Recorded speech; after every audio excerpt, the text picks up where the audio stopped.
Welcome to The Explainer. Today, we're diving into something pretty wild: how a government's attempt to shut down the internet completely backfired and ignited a massive, youth-led rebellion on the streets of Nepal.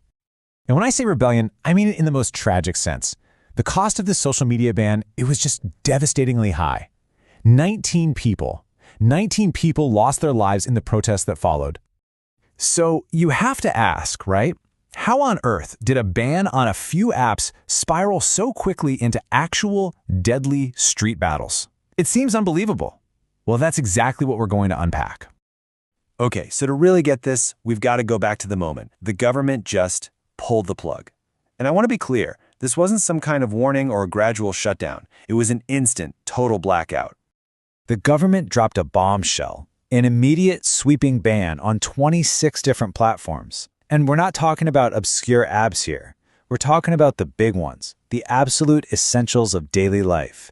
Facebook, WhatsApp, Instagram, X, YouTube, you name it.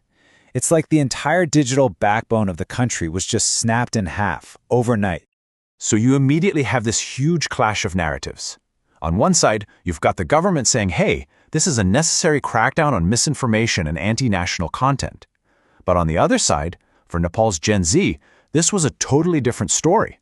To them, it felt like a direct assault on their freedom of speech, on their digital identity, on who they are. And you have to understand, this wasn't some small niche group they were upsetting. We're talking about a massive chunk of the population. Gen Z makes up a whopping 40% of the country. For them, this wasn't about losing access to funny videos. This was about losing their main way of talking to each other, of finding work, of even having a voice in their own society. So a digital ban, it was pretty much inevitable that it would spill out into the real world. Because as we saw, if you try to shut down a generation online, you better believe they're going to find a way to make their voices heard offline, loudly. And the response wasn't delayed by days or even weeks. It was immediate. We're talking hours. Within hours of the announcement, major cities like Kathmandu just erupted. You had students, young professionals, people who make their living online, all of them pouring into the streets, all demanding one thing: give us our digital world back. But the peaceful demonstrations were met with anything but a peaceful response. The authorities came down hard. We're talking tear gas, water cannons, rubber bullets, and then, tragically, it escalated even further. Reports confirmed that police used live ammunition against their own citizens. And here's the kicker, the absolute central irony of this whole thing. The government's big plan to control information, it backfired spectacularly. People started filming the crackdowns and using VPNs to get around the ban. They shared those videos and they went viral, globally. The very tools the government tried to suppress became the weapons used to expose them to the entire world. Well, with the whole world watching and immense pressure building up at home, the government was cornered. They were forced into a super rapid retreat. The pressure was it was too much. They couldn't ignore it. And just look at how fast this all happened. It's really incredible. Day 1. The ban is announced. Just hours later, the streets are full of protesters. Day 2, the crackdown turns violent. And by day 4, just 4 days after this whole thing started, the government does a complete 180 and lifts the ban. It's stunning. Now, along with lifting the ban, the government started making promises, trying to calm everyone down. They pledged a full judicial inquiry into the violence and offered compensation, 1 million Nepalese rupees to the families of every single person who was killed.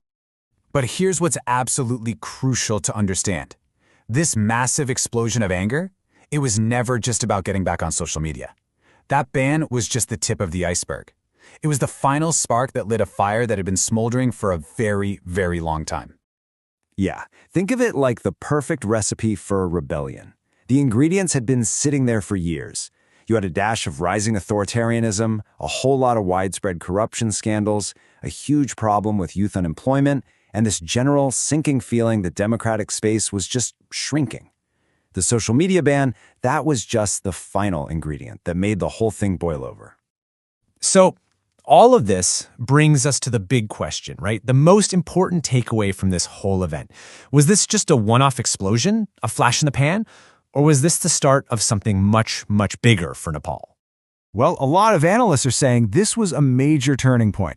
They're actually calling it the Gen Z rebellion, and they think it could be the very beginning of a larger political awakening, a moment where a new, super-connected generation realized its own power, found its political voice, and made it crystal clear they're not going to be silenced. And that's really the thought I want to leave you with. Now that they've tasted their own collective power, they've forced the government to back down in just 4 days, you have to wonder, is this rebellion just the beginning for the youth of Nepal? That is a question that not only the government, but the rest of the world is now watching very, very closely.